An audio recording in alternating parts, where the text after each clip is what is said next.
Write that down, Fumi Saito. Hello from Burbank, California.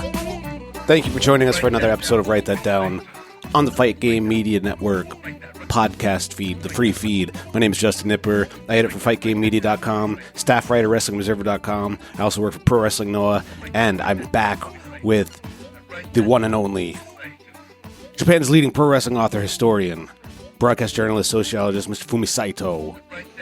This week's episode is very interesting, and it's a little bit more, well, I guess a little bit less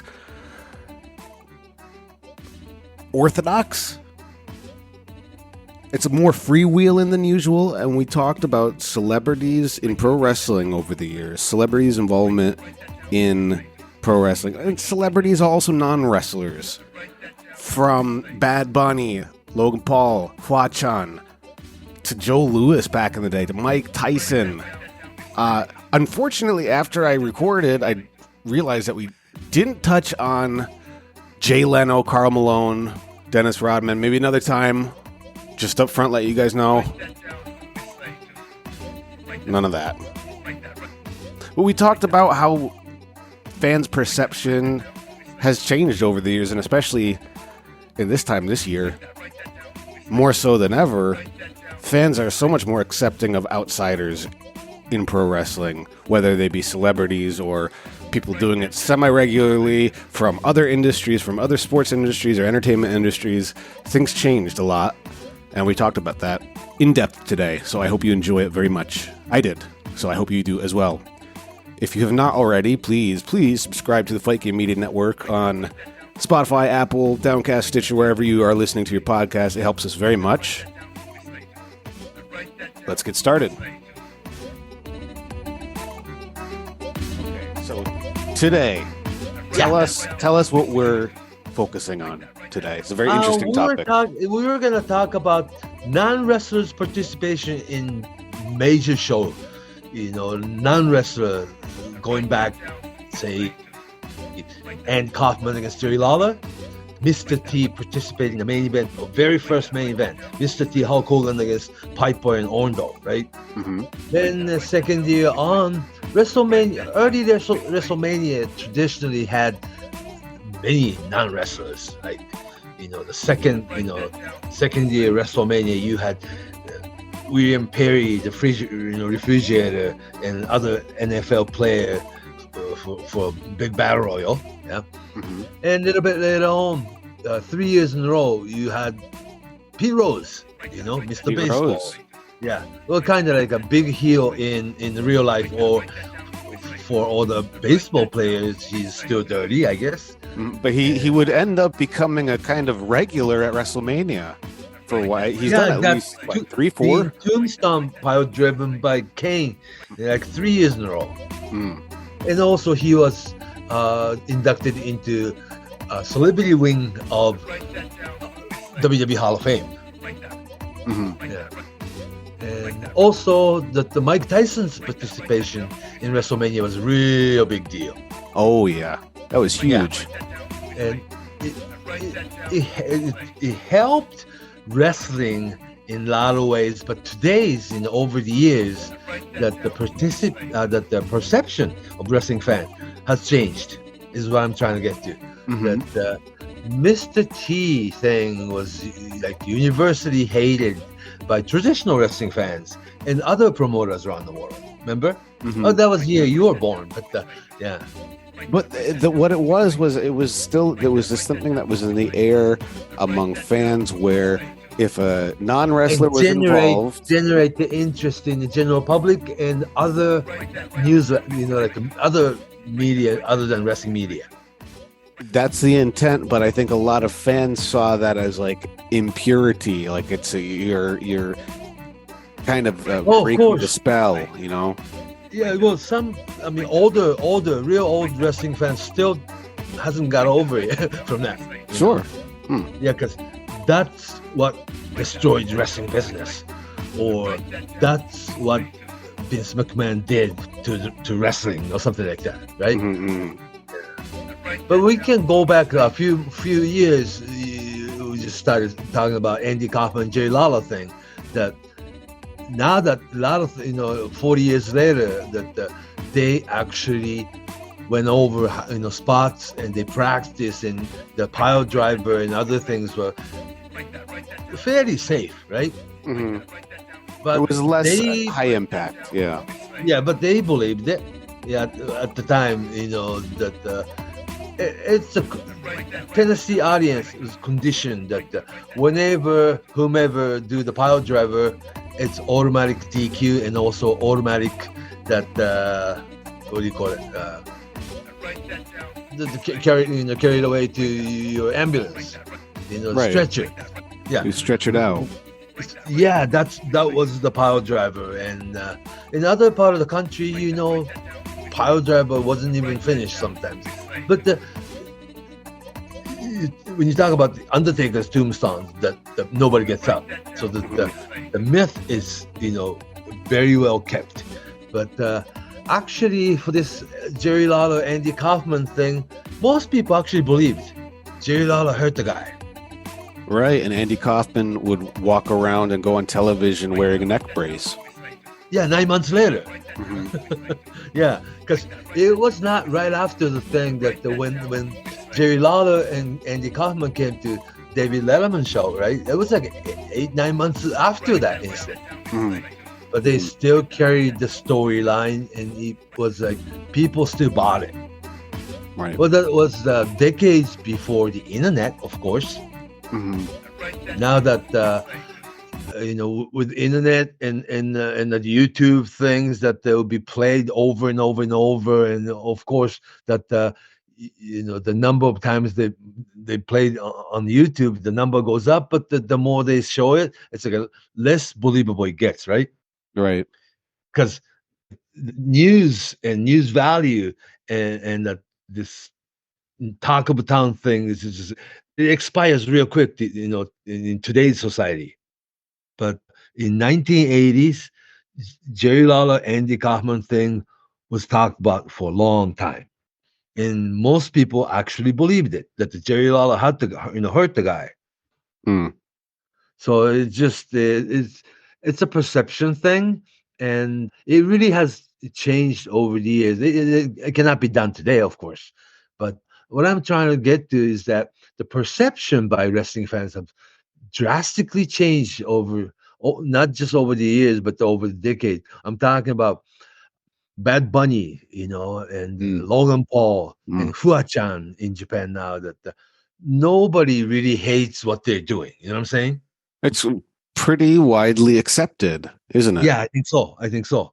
Of course, it's not a one-shot deal that Bud Bunny, as big as he is, he's almost like a semi-regular. Not a regular, but he doesn't just come into one match. He comes to Monday Night Raw and SmackDown to run the angle. He was in Royal Rumble, and he actually, you could tell he's a wrestling fan. And, his YouTube thing that during his, that international and the world tour, that American, tours, that he carries this replica WWE Championship belt on his shoulder while he's traveling. Did you know that? I didn't know that, but I know how enthusiastic and passionate he is about his. Like you said, I guess he is a semi-regular. When you said that, I thought he's similar to somebody like Brock Lesnar, used in the same way, not the same kind of person or wrestler, but somebody like Brock Lesnar, where they're not on every single week's episode. Well, he should be. This is a totally different special attraction. Yeah, the marketing marketed differently, because if Brock Lesnar shows up every week, he really kills it. Every time he comes out, it's special. And also with this storyline draft, he's the free agent, right? Mm-hmm. It works. But with this Bud Bunny thing, it's just the people really accept his participation in the way things are all handled. And did you see the way he looked when Savio Vega came into your dressing room? I mean, he's genuinely excited. Yeah.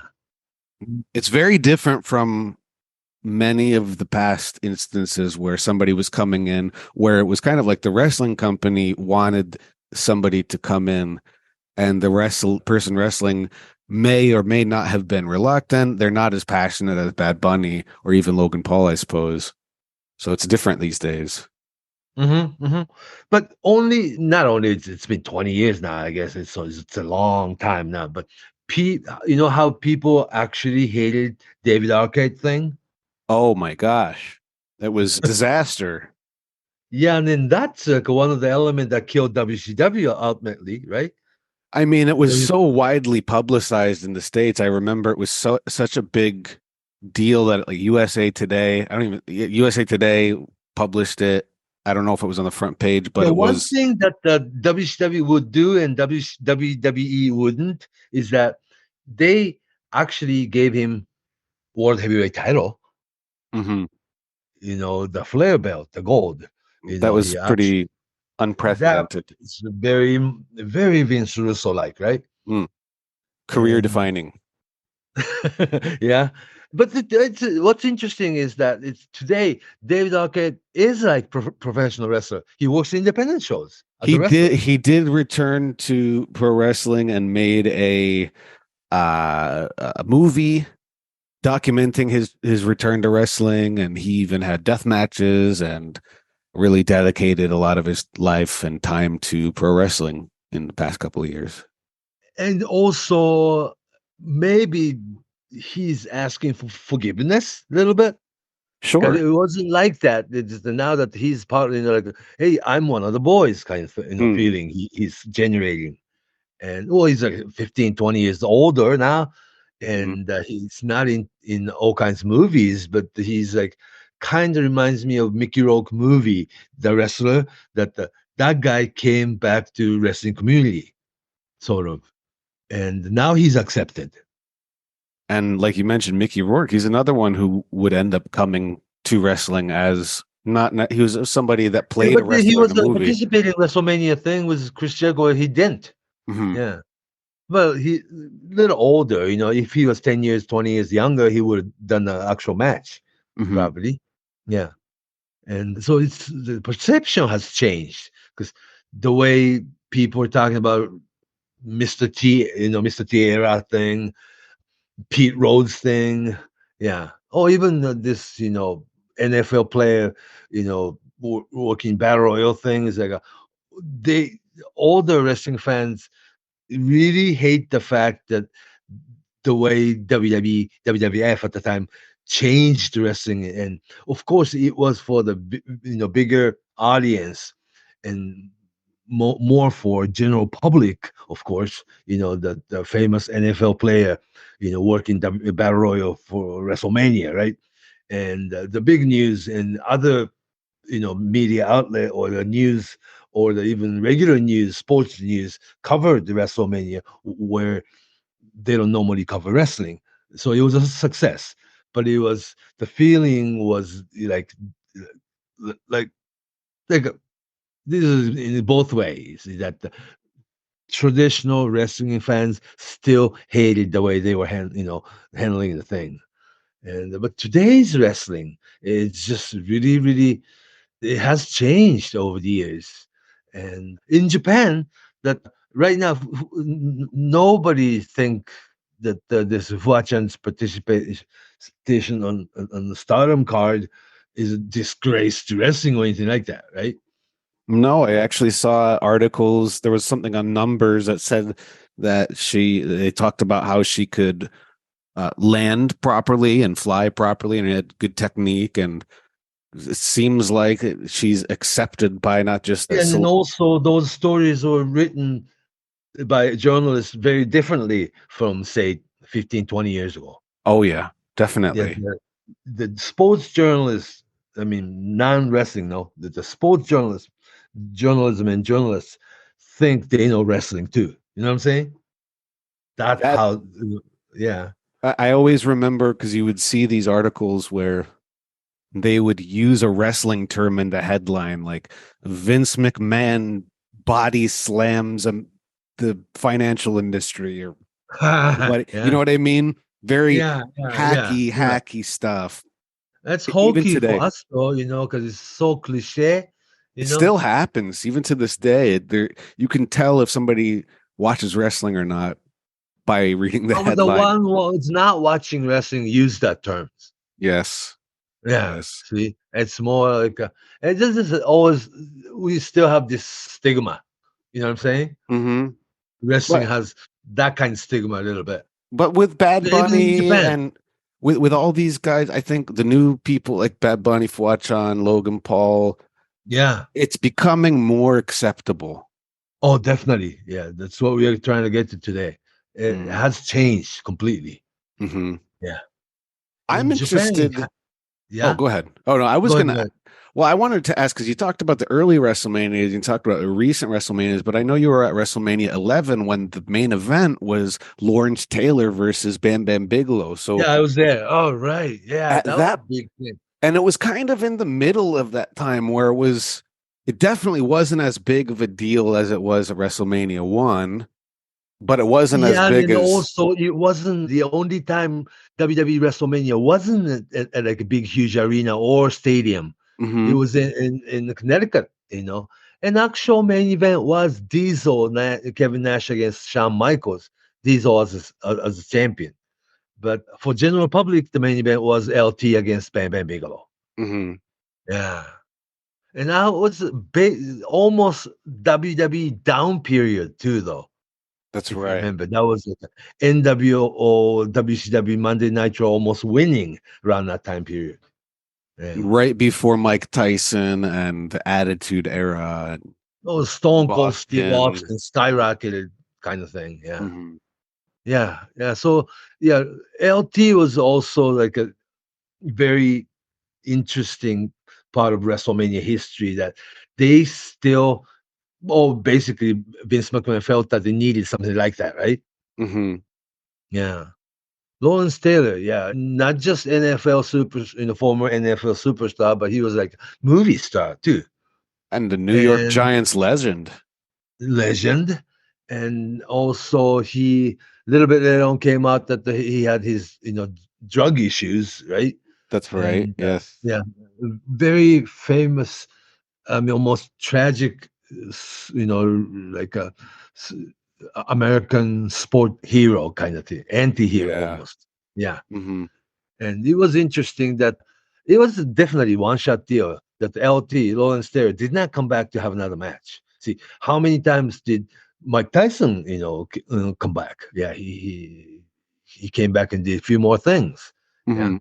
But the Lawrence Taylor was a really one-shot deal. And also it was one-shot deal. Therefore, you needed somebody like Bam Bam Bigelow to actually carry a wrestling match. I mean, it That had to be him. that was one of those matches where it was something where you didn't know what to expect, but it came off in the end. Like LT looked really good with Bam Bam in that match, considering it was his one and only match. And I think One and only match. it Yeah. it wasn't a big rather, it wasn't a big financial success, but I think it wasn't a disaster among wrestling fans either. No, it looks pretty good. Yeah. Yeah. Yeah. I Yeah. think people were so surprised by that And that made Bam Bam Bigelow pretty famous too to the general public, name wise. definitely. Yeah, because that made him bigger star in America. But what was interesting about this Bam Bam Bigelow was that he did this in Japan too. If you remember, former grand champions Yokozuna sumo wrestler Koji Kitao, Mhm. his debut match was against Bam Bam Bigelow at the Tokyo Dome. It had to be Bam Bam Bigelow to carry the thing. Mm. Interesting, huh? Says a lot about Bam Bam Bigelow's talent. And also, he also carried Salman Hashimikov, that former Soviet Olympic wrestler who turned professional in Japan after this Yes. perestroika. No more Soviet is coming Russia, and they're becoming professional athlete instead of communist country athlete. You know what I'm saying? That I mean, they did not speak a word of English or Japanese. It was all Russian, but there was a person who can translate. That Mhm. the American wrestler Bam Bam Bigelow against Salman Hashimikov. That it had to be Bam Bam Bigelow to carry that thing. I mean, that the whole to make it a watchable wrestling match. And so Bam Bam had his his very special role,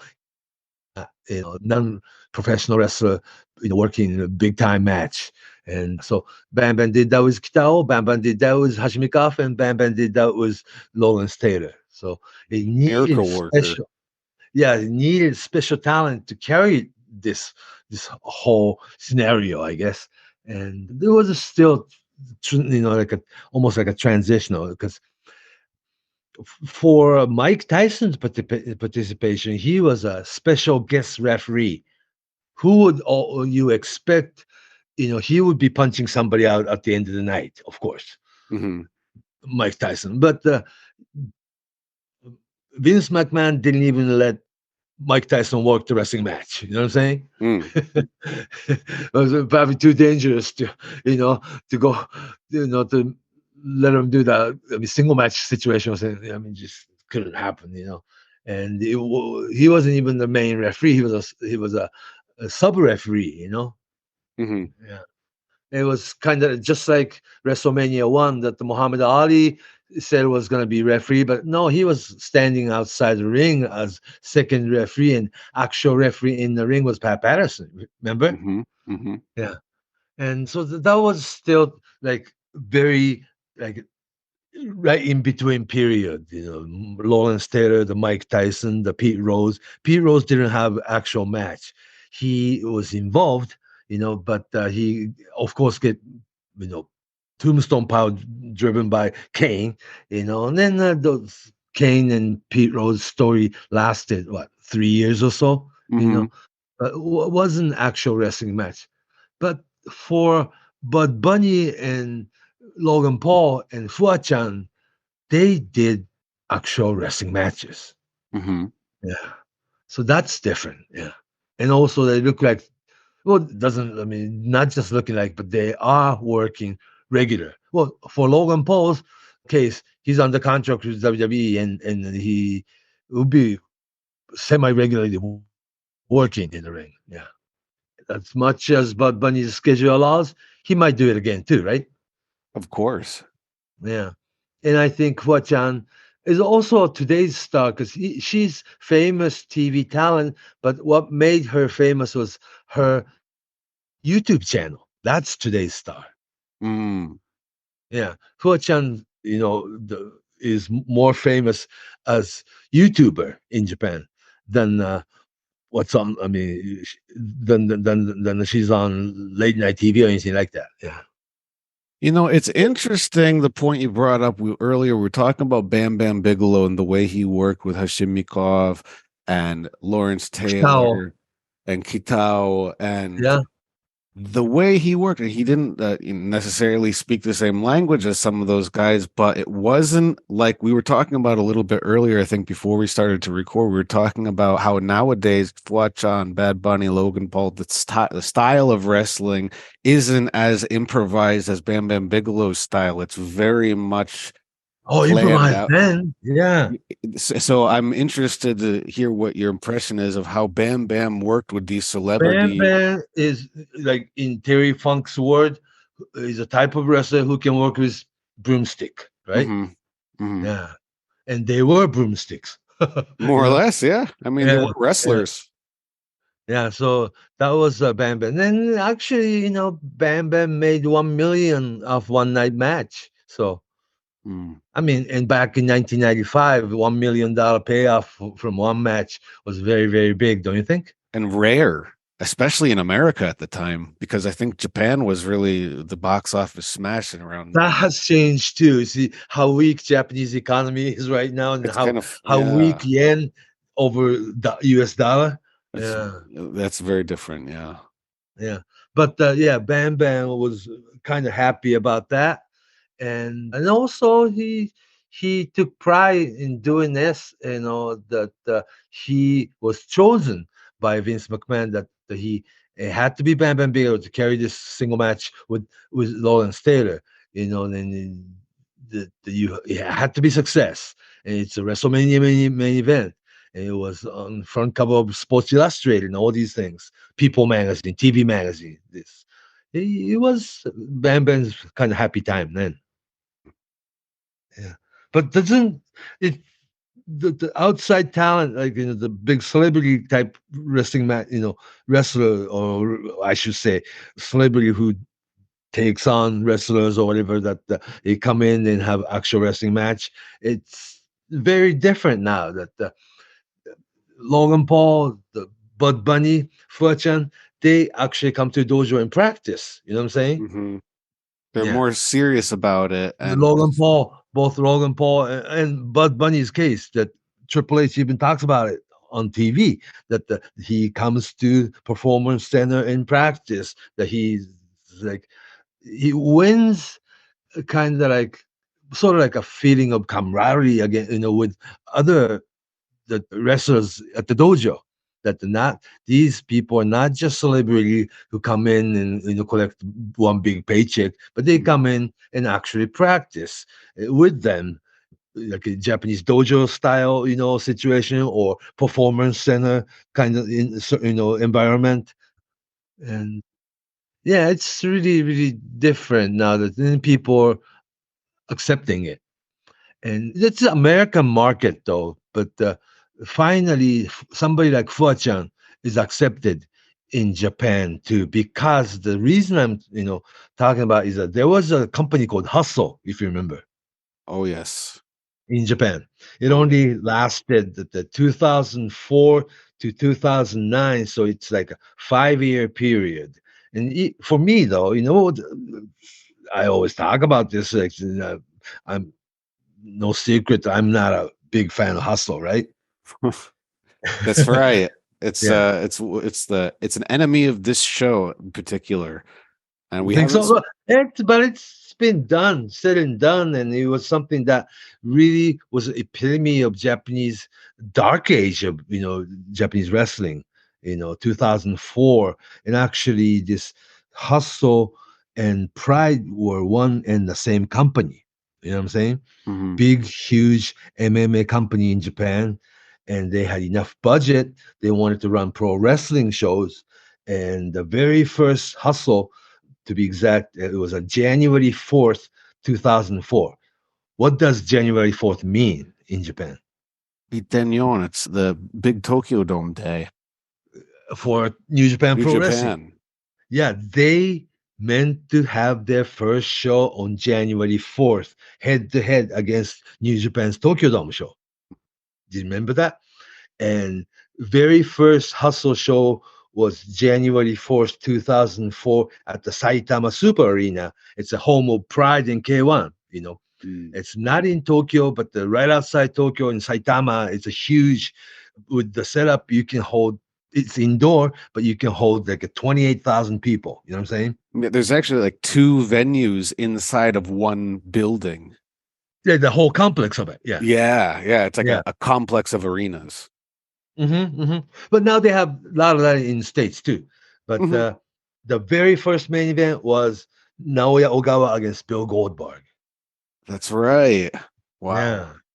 So they had this big show aura, but what they're trying to do was like they started calling themselves, if you remember, wrestling opera, right? It But without was, it. I guess it was something like that. I mean, Hustle it's hard to there's nothing very similar to it. And And also only existed 5-year period, and it was Not, it was that time. It could only have existed in that time period. It was very of that time period too. It's a good and reflection. also that they could only do that while wrestling was in such a down period in Japan. The reason was that people like Yuji Nagata, the Manabu Nakanishi, the Kendo Kashin, the former college wrestling champions, the New Japan sent them to Pride and K1. This MMA situation was what the 1 week practice, and had a match against people like Federer or Mirko Krakow. Of course, you get knocked out, right? Hmm. But it was like no makeover after. I mean, if it was a wrestling match, you lose, and probably like another second match, third match, you have a program, you get the win back. But in MMA, you didn't.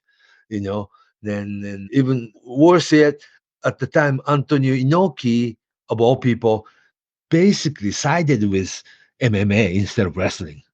That's right. He kind of turned his back on traditional pro wrestling style in favor of more what Yeah, they and called then shoot around the fighting. same time that these MMA companies split into three ways.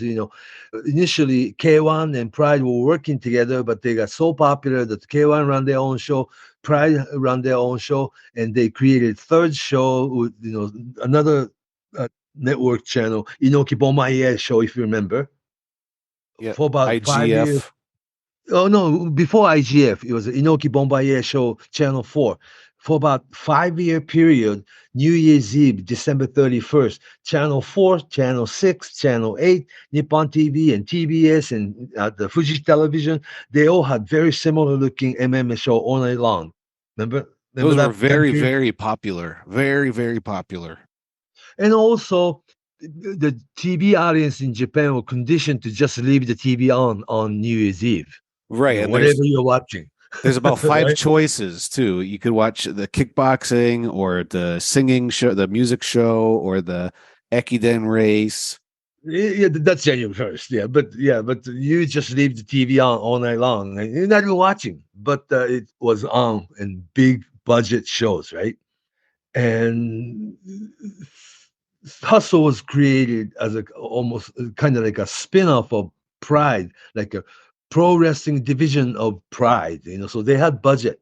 And first couple years, Hustle brought in people like I said, Goldberg. They brought in people like Kevin Nash, Scott Hall, Mick Foley, like a free agent from WWE at the time, but they're a huge name, so they brought him in. And it was, if you remember, Kevin Nash, Scott Hall against Naoya Ogawa and Shinya Hashimoto or something. I mean, it just sounds crazy, right? Yeah. Yeah, but yeah, I mean, hindsight, well, Ogawa and Hashimoto as a tag team and going up against Nash and Hall actually took place. It did.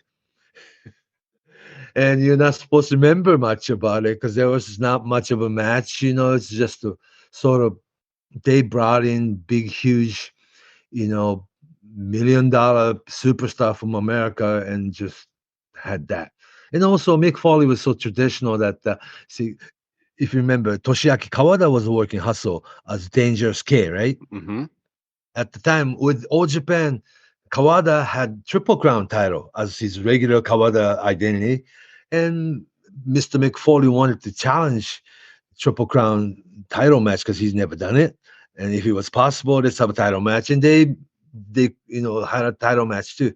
Triple Crown title match on Hustle Ring. All those things happened. Yeah. But it was more of a celebrities that worked in Hustle Ring around that time period. Oh, and also another element that need to be brought up was that your like shoot style professional wrestling UWF hero Nobuhiko Takada was with Hustle as like your dictator costume. Like he had this Hitler costume, right? I mean, I He don't want to was say it. Generalissimo. Yeah. That's what they called him, the Generalissimo. Yeah. And he had that with Takara Army. Yeah. And all kinds of comical, characters. Very over the top, very campy, almost like a TV show, like a what is it? The monster TV shows. Yeah, there was laser and smoke, and Takada wasn't going to have your regular wrestling match anymore. That he basically retired from wrestling and retired from MMA, and what he was doing is Hustle. In his mind is something completely different that wouldn't destroy his legacy, which kind of didn't it? Yeah, I mean, how is it viewed today by most Japanese fans? I saw him at one of Yeah, I don't know if people remember also fondly, but it was, like I said, it only existed between 2004 and 2009, the 5 year period. The very last Hustle show they had was November of 2009. So it's like 14 years ago now. What if you're a teenager watching Hustle then? They're 30 now. So it's a 5-year period for you and I. It was a while back, and that was something that lasted 5 years. But I do know that there are like a generation of wrestling fans who actually feel that they grew up watching Hustle. Does that make sense? I mean, it makes sense, but it also, I'm interested to interview someone from that generation to see what kind of wrestling they prefer to watch these days. DDT? Yeah, and then also with the boom period of Pride, K1, and Inoki Bomaye show with Hustle to go with it. A lot of the serious wrestling fan kind of left wrestling altogether and never came back. That's right. That's when that's when I stopped watching wrestling. I don't follow it anymore. Is that any good now? It's the kind of thing. Yeah. Or maybe some fans also they switched to MMA. MMA fan and never came back. Right. Yeah. But MMA today in Japan, not nearly as popular. No way. I mean, No. it's popular a bit, but not even close to how it was in the 2000s. Yeah, like you're talking about like a rising show. Yeah, I mean that's it's popular, but like, I mean, New Japan's They don't popular. have a superstar like Sakuraba was a superstar then. You know what I'm saying? Right. Yeah. Sakuraba alone, he carried the entire show, like beating Hoist Gracie or somebody. But they don't have Japanese MMA superstar like as big as Sakuraba was then. And also not a heavyweight, The K1 still exists today though, but it's like your welterweight guys, right? There's Takeru, who just signed with the One Fighting Championship. He's the big. He's not MMA though. He's a kickboxer. So kickboxer, yeah. But he is like your welterweight, right? Middleweight. He's tiny. He's tiny. Yeah. Yeah. So I think it takes heavyweight superstar to carry that big of a show. You know what I'm saying? I might be prejudiced about it, but you have to be kind of big guys. I know what you mean. That's the tradition. I always want to be proved wrong, but it seems that the bigger heavyweights give it a bigger main event feel. That's hard to. I don't have a definite opinion on that. It's hard to say, but I know what you mean. I know what you mean. But, the exceptional superstar like your Floyd Mayweather. It's a small guys, but like it can carry the stadium show. Yeah, but it's Mayweather is your once in a lifetime kind of superstar. But traditionally, your main event is usually heavyweight guys. In wrestling, it's always been. Yeah. And the superstar during that time period, who were created, big guy like Bob Sapp. Oh, he's would you consider him a wrestler or a non-wrestler? That's the epitome of dark age of professional wrestling. Yeah. And he was another wrestler, I should say wrestler or fighter, or he would do any. I mean, one night he can do wrestling, and next night he might be in MMA fight.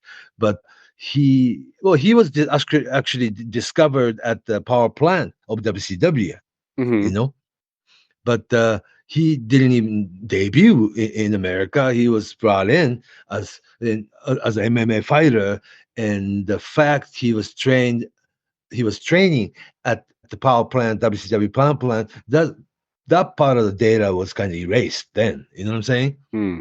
The guy, almost mysterious big guy, former NFL player or something. Yeah. Yeah. And also, he didn't really train professional wrestling. That he was in a lot of the wrestling match, even with New Japan Pro Wrestling, but he didn't work like your pro wrestler. No. Yeah. But then again, you weren't supposed to, Yeah, that's right. Yeah. So it was like a lot of things. It's kind of, when you think about it now, it's a total mess, right? And yeah, so that was the hustle really symbolized what was happening around that time period. Yes. Yeah. It only lasted 5 years. And like you and I always talk about, that the wrestling fans had to wait until you have your Shinsuke Nakamura and Hiroshi Tanahashi and Katsuyori Shibata's era. That's right. Yeah. Because those guys were young lion then, you know. But now they're a total veteran. That is like, well, because Okada wasn't even there then. Yeah, he was a rookie still. Oh, probably around the time period he was still with the Toryumon in Mexico being trainee. Mm-hmm. hmm So it was all different because Hustle used a lot of celebrity, like not Scott Hall, but the Razor Ramon HG and Razor Ramon RG, if you remember, Mm-hmm. comedians. But they Yeah. were wrestling fans, so they worked like wrestling fans, but they were put in the ring with people like Tenru. Oh my gosh, right? Yeah. Yeah. But you So hear it you can on only paper, you don't expect to see a serious fight. yeah, but the Tenru of all people, Tenru went with it too, though at the time. Mm-hmm. Yeah. Or even Great Muta worked hustle shows too. Oh, that's right. Yeah. Mhm. So they had cash to throw around first, but after 2008ish, that Hustle Entertainment and the prize company, the parent company, Dream Stage Entertainment, they kind of split budget, and Hustle all of a sudden didn't have any of those budget after 2008. Then they finally went down 2009. Yeah. Hmm. So it was a lot to do with budget too. I see. Yeah. Were they really, really popular then? Or it was something that if it wasn't Hustle, somebody else would be doing that, something like that at the time. I mean, for the first time, the Japanese professional wrestling ring, they actually had celebrity in the ring and had them have wrestling match in that. I mean, Japanese wrestling fans been very, very serious about the products. I mean, traditionally, don't you think? Sure. I think that's Yeah. fair to say. hmm And Hustle was the only company actually like aim to have something like that, and it was pretty popular for a while, and it catered to a lot of the wrestling fans that was so disappointed in a lot of things that was happening in the wrestling environment at the time. See, your number one, UWF kind of wrestler Nobuhiko Takada losing quick to Hickson Gracie twice. You know what I'm saying? Hmm. Yeah. And there was like, wasn't he wasn't he good though? It's like, but in MMA, it's not that way. It's like, wow. And then, like I said, of all people, Anthony Inoki basically sided with MMA, people at the time and saying that in my days, it was one and the same. You know what I'm saying? Yeah. Yeah, in my days, there was not, it didn't distinguish MMA and professional wrestling. They were basically one and the same in my days. And it was like, I guess that was the thing to defend. Of course, Inoki defended himself that way, but traditional older wrestling fan felt that right in Inoki's days it was real, but today's wrestling isn't. Something like that. You just have to justify what you're feeling and how you're feeling and what you're watching. You know what I'm saying? Especially back then, because people need to realize that the word MMA, the term MMA, wasn't as established. It was still a gray area in the early 2000s. I mean, UFC was around, but it wasn't as powerful and influential as it is now. And Pride and K1 were much more influential. But And also, also, and the Pride was using name famous professional wrestler to be beat. right, and it was being pretty much marketed and promoted almost like professional wrestling. Oh, So the way that, yeah. So I think a lot of fans interpreted that's my style of professional wrestling instead of MMA. You know what I mean? Yeah, but the Takada didn't win. Well, that's where the separation begins in the Yeah, mind. yeah, In the mind. yeah. And also, yeah, it was like, oh, it was a horrible, horrible period in Japanese wrestling history, though. Really. Mm. Sad. It But was a yeah, sad. but that's not what we're talking about today. But That's right. the Hustle was a company that really used non-wrestlers in wrestling ring, and that was the only time that happened in Japan. Yeah, it was Before, almost like a regular feature of the shows. oh, yeah, that's what they're doing. Uh, Either accepted or not accepted, or people justify their feeling by saying, "But that's not wrestling; it's a fighting opera hustle. It's Hmm. different." Huh. You just have to, kind of justify what you're watching or something, Right. because you've been defending this being wrestling fan all your life, right? Hmm. Yeah. I mean, always, even in Japan, there are like wrestling haters, right? There are people who don't like pro wrestling. It's like, why do they throw your opponent to the rope and they bounce off the rope and come right back at you, Mm, right? And then it's like wrestling fans traditionally defending themselves. Defending wrestling was defending yourself. Being exactly. wrestling, yeah, because being wrestling fan is like being stupid or something. No, you got to defend yourself. Hmm. Yeah. Hmm. Start young too, because the conversation takes place in your playground or your sixth grade Classroom. homeroom. Yeah, Yeah. classroom. Yeah.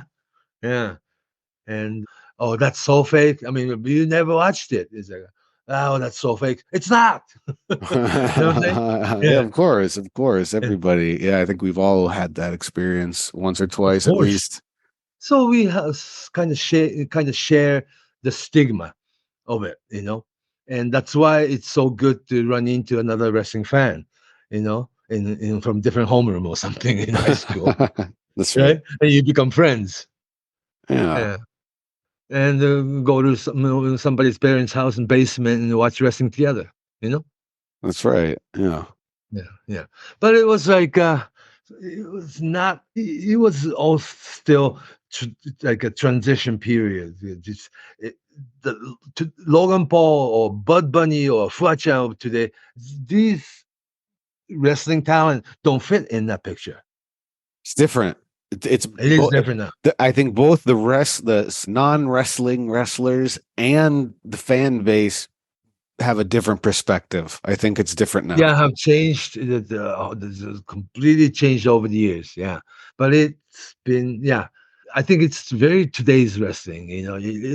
It's good to have Bad Bunny in there now, and Fuchan will be accepted. Not a title match, but when she comes in and she can have regular tag team and how good she wrestles, we'll clap. You know what I'm saying? Yeah, and I think having some of these non-wrestling wrestlers that seem to really enjoy it is a huge factor in it being successful. I think And also wrestlers are helping them train there's because they're more committed. more committed, more hands-on. I don't know if you remember a couple years ago, it was on the All In pay-per-view where Stephen Amell. Do you remember him? He's an actor. He was on the show Arrow, Green Arrow. He was Oh, actually okay. he was at the and he was actually at before that he was at SummerSlam as a tag team partner Right, with Pac with Adrian Neville. right. But not And exactly main event, kind of special no, attraction, almost mid card. but he was another guy who seemed to train much more than a lot of other non-wrestling wrestlers who have in the Right, because they past. don't want to look bad. Hmm. And the And matches, also yeah, committed. It looks has a fine. respect for wrestlers and wrestling. Hmm. Hmm. There's a difference. Right. I So think Logan Paul, yeah, is like a wrestler. If it's like you want to do a great high spot with Ricochet, you know. So, are you with me? hmm. Yeah, Yeah. I was remembering even before WrestleMania, I remember that guys like Joe Louis would be special guest Guest referees referee. in Yeah, pro yeah. wrestling. Yeah, In well, way back when in '50s, there was a Mike Mozaki. right, the Yeah, football player, yeah. yeah, yeah. So it's always had some celebrity involvement. Yeah, but not regular. Yeah. Not Boxing like today. champion.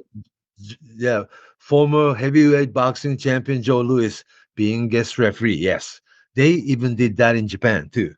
Joe Louis came to Japan. How early? That was pretty early on, wasn't it? Oh, like a 1954 or something. Yeah. Yeah, yeah. Some of the early tours. Yeah. So did Mike Mizaki with Sharp Brothers. Yeah. Ricky Dawson was like very, very aware of that, Interesting, huh? Mm. Yeah. So we always had that kind, yeah. And also, if you look at people like Leonard Mulaney, he's more of a football player than a wrestler, but he was also a wrestling superstar. So there's always crossover. I mean, well, the point is to have more audience. Actually, Hmm. yeah. Now it's a streaming number. The subscriber number. I guess it just technology has changed, but it evolved. But the point is the same. Yeah, you have more general public audience buying it because of it. But but the perception has changed. Yes, the today's celebrity superstars can come in and have almost regular wrestling match, and it's accepted. Yeah, it's definitely, especially now more than ever, it's changed. Yeah, I think so. I think so. So it really signifies or symbolizes it. That's how today's wrestling is. Yeah. Not a main event though, but it's close up there. Like I Hmm. said, Bud Bunny against the Damien Priest in Puerto Rico, that is considered main event almost. Of course, Brock Lesnar against Cody Rhodes was the main event, but just as big as they are, that the Damien Priest against Bud Bunny was like your main event at Backlash. Hmm. Yeah. But it's a situation too that was in Puerto Rico. Yeah. Yeah, it was a different situation. So Yeah, yeah, yeah. But Bud Bunny is one of the biggest non-wrestling celebrity superstar that worked in the ring. I mean, today's yeah, I mean, he has huge fan base, and he's also really invested more so than other celebrities over the years. hmm hmm It's different, and I think he's bringing a lot of positive perspective to non-wrestling fans. yeah, yeah, I think and he's yeah. helping change the image a little bit. A similar thing was that the very beginning of Stardom, that the star of Stardom 11 years ago was Yuzupon, if you remember, Yuzuki Aikawa. Hmm. The Hmm. famous, the model and the talent, that it was going to be a one match deal, that they were going to do like a reality show, that the Yuzupon is trained and have a one wrestling match. But Hmm. instead, she started showing up every day at the dojo. See, when Stardom started, the Rashi didn't have their own dojo yet. They were using Shinkiba first ring because they got the wrestling ring and let you use during the afternoon when they don't have shows.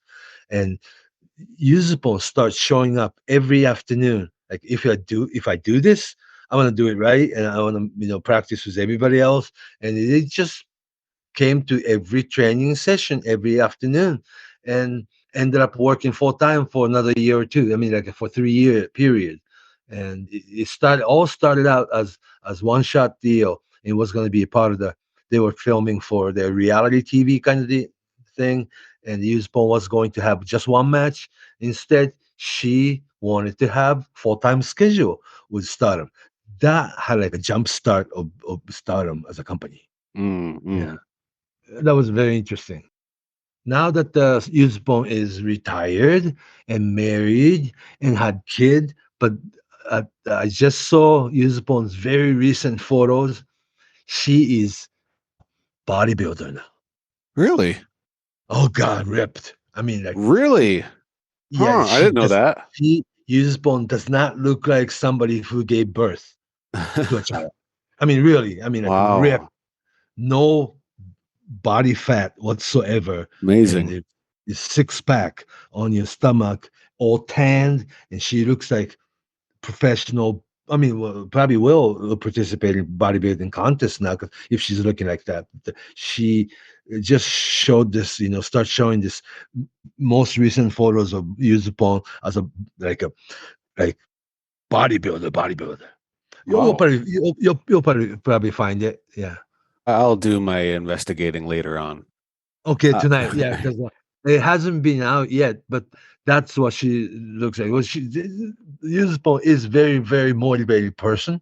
mhm. I didn't think it was the end of Yuzupon that a famous model, famous graphic idol, and TV talent, and turned wrestler. And she won the Wrestler of the Year Tokyo Sports Award 3 years in a row. Then she retired, Stardom, got married, had a child, and for like 4 or 5 years we didn't hear anything about her. Now she came out with this recent photo of hers is so ripped.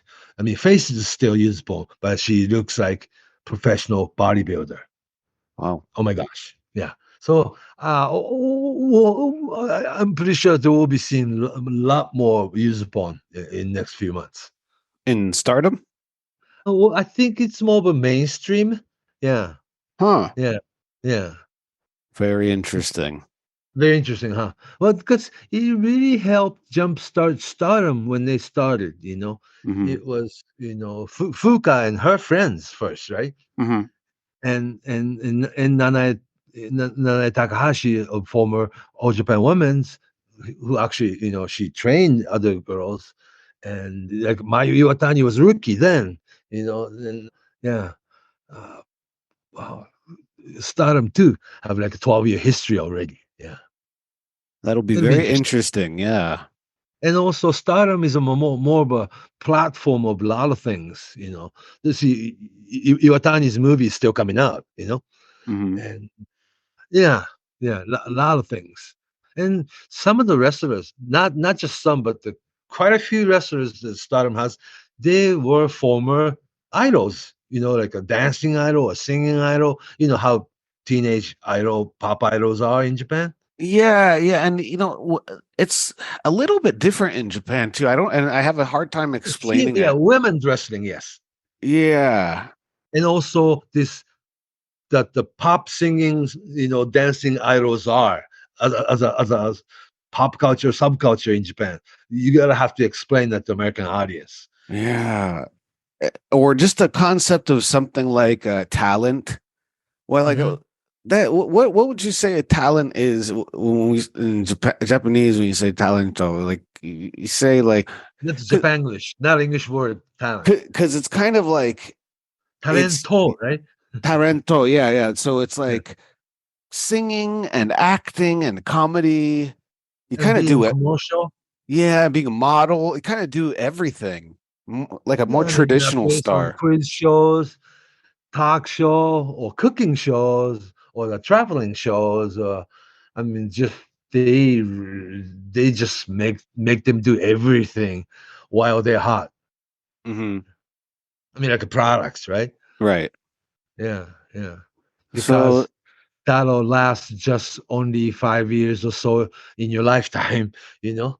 And some people go into serious acting. Some people will retire. Some people will go into, I don't know, politics or something. Yeah, sure, sure. yeah, yeah. So the Yuzupon is in her next stage. Very interesting. Mm, that Yeah. is, yeah. Yeah, but at the same time, like like a Himeka, she decided she wanted to have regular second life, and she walked out of wrestling. Hmm. Yeah, so that is also another, I don't know, another way to to end your wrestling career. I mean, female wrestling, women's wrestling in Japan. Hmm. So it's really different that you have to understand women's wrestling in Japan. Yeah. Yeah, that's there's a lot of context there in history. Yeah, and then also like crossover now, like not a Stardom star, but your what's her name, Maki Ito from Tokyo Joshi, who is like a really different audience. That's right. Less catering more to newer fans and less to like a wrestling, athletics wrestling type. Yeah, yeah, I don't think she's all that good a wrestler, but she is the only one with over 150,000 followers on Instagram, right? Uh-huh. Uh-huh. Yeah, yeah, and also she looks like Japanese anime for you guys, right? Yeah, she looks like a Harajuku girl, like your typical, Yeah. girl standing at Yoyogi Station, you know. You know what I Okay. mean? Yeah, Standing in yeah, the yeah. corner where they have the same kind of dress. It's very common. It could be pretty annoying for some people. With red hair, with like a mini skirts. Oh, everything. I mean, it's pretty. There's a lot of loud and interesting fashion down in that area. So that kind of characteristics moved into wrestling, Pop culture.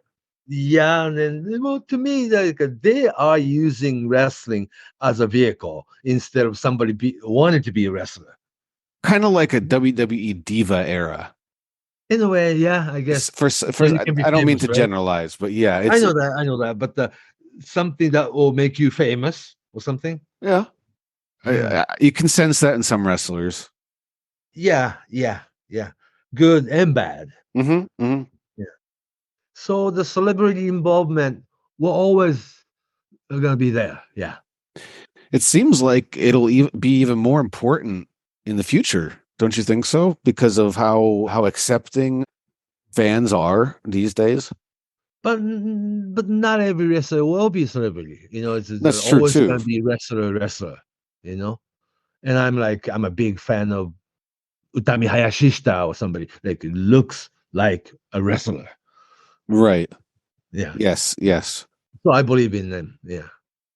Yeah. Wrestlers. And also, Hiroshi Tanahashi, crossover superstar, but he's famous because he's a wrestling star. Does that make sense? Sure, that's right. Or like a Togi Makabe. Oh, the eating sweets. Yeah, I felt like he's even more popular for being on the chat shows these days than as an in-ring wrestler. Yeah, because he hasn't headlined any shows. Yeah, sometimes he's not on the card. Yeah. I feel like you see him more on Japanese television than New Japan. Yeah, the wrestler guy who eats all kinds of sweets. Yeah, and has a lot of interesting comments. Yeah. Oh, the Toriano is the same way too. I mean, he's so commercial. Yeah. Well, so but the Toriano isn't exactly headliner. But Tanahashi still can be. It's interesting because these characters, they can also have really long, successful careers in pro wrestling by doing these sorts of things. Just like in the States, like the guy Danhausen. I don't see him wrestle too much, but he's so popular.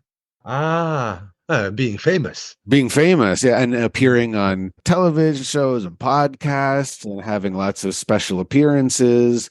And, that's more common to see these days, with the internet, with how fast information can flow and how quickly people can get popular. People can get popular in a really short amount of time. If you remember, the former Stardom star Yoshiko. Of course. Oh, she's also a YouTuber superstar now. She beat the pandemic. She started making baking and cooking videos, and they just super famous. And does she wrestle anymore? I haven't seen her doing it. Is she active? Yeah, I haven't seen her having any important matches. Yeah, I wonder if she's not retired. Reminds me of kind of like a Dolph Ziggler status that not retired but never be on TV anymore. Sure. Yeah. Or somebody like Miz, he will be given a pretty higher up there, but not in the title match picture. But the guy is a famous guy. Yeah, and he's even more these days, more regular and popular with fans because of his television show with his wife. It's a very popular TV show, even for non-wrestling fans. Yeah, none of those TV shows existed in the 90s or 80s. You know what I'm saying? Mm-hmm. So it's like a more platform to them. Yeah. Now it's like YouTube, thing is just as big as TV once was, right? Mm-hmm. Maybe bigger. So, yeah. Probably for younger audience, yes. And you and I all get older. I know. Yeah, but for a younger audience, I mean, I think going forward, celebrities and what you call mainstream or really popular non-wrestling acts and wrestling interacting with each other is going to be not just more common, but the younger generation's going to be really. They didn't have then was that you are a wrestler, professional wrestler, and you are a YouTuber at the same time. I mean, both popular, But yes, I think Yoshiko, in her case, she is becoming more and more popular as a YouTuber. Her cooking and baking program. She looks very different now too. Oh, different makeup? Yeah. And yeah, smaller. I guess, yeah. So, I mean, we could talk about. There's so many instances of celebrities and non-wrestling acts in wrestling over the years, from Or athletes. like you and I talk about a wrestler becoming one. Sure. Yeah. Or I mean, and not just in America, but in Japan. Yeah. Yeah, I mean, there's the Takeshi Kitano trying to kind of get involved with wrestling back in the 80s. That was TV Asahi wanted him. He didn't want to do it then. No, not much. Yeah. See, yeah, it's a different situation. Right. See, back in the 80s and 90s, wrestling business was the one who needed celebrities' involvement. But now it's other celebrity that is using wrestling as their vehicle too. That's right. Yeah, that's the other way around. It's different, and it creates a different effect. I think so. And it's getting broader and broader, though, that the wrestlers are becoming your YouTube, celebrity too. So I think the boundary would be so borderless or the blur or something. Yeah. Mm-hmm. Yeah, it's getting more and more, blurry, like you said. Yeah, a little bit. Yeah. And also, I guess we have more celebrities today than they had in 70s and 80s, 90s, because there are a lot more platform media-wise. Mm-hmm. Yeah, more chances for people to get popular. Yeah, I guess. And non-traditional celebrities too. Like you said, Fletchon's a YouTuber. That's YouTuber. Right. It's a new occupation. So right, there was no such thing even 10 years ago. Yeah. I'm just hoping that I'll stick with traditional pro wrestling, and I'm a traditional wrestling fan. Sure. And I just want to see good match and good show. Good, what Terry Funk would say, good night of wrestling. Yeah. Yeah. Enjoy a good night of wrestling. But it seems like it's always going to be part of. That's today's. There's no going back. No. Yeah, and I mean, if it can bring more people to watch wrestling that never watched it before, that's probably a good thing. Right. And I'm hoping that those new audience will stay with wrestling and falling in love with wrestling, and become real wrestling fans. Yeah, and hopefully these characters like Bad Bunny and Fwachan, their passion might inspire their fans to enjoy wrestling even more. Yeah, and then start actually understanding wrestling. Mm-hmm. But they still have to go through all these things you and I have gone through. That's right. Yeah, I mean, like the stigma is still there a little bit, right? Mm-hmm. Yeah. Well, some of these people might help break that stigma down. Yeah, because what I'm trying to get to is that calling wrestling fake is so wrong. It's very old. It's a very old argument. It's like it's just doesn't cover anything.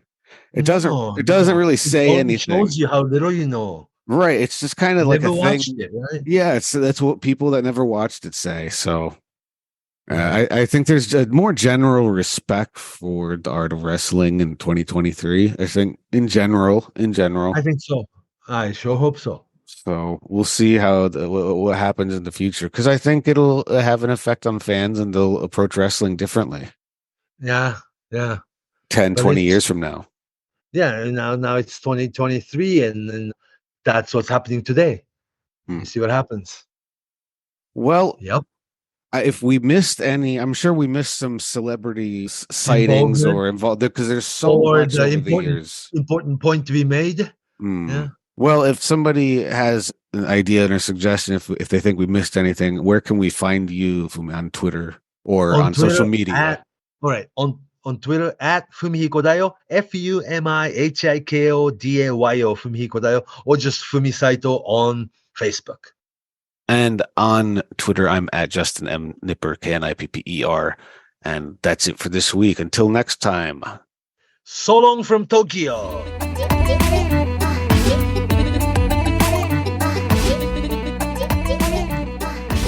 that down.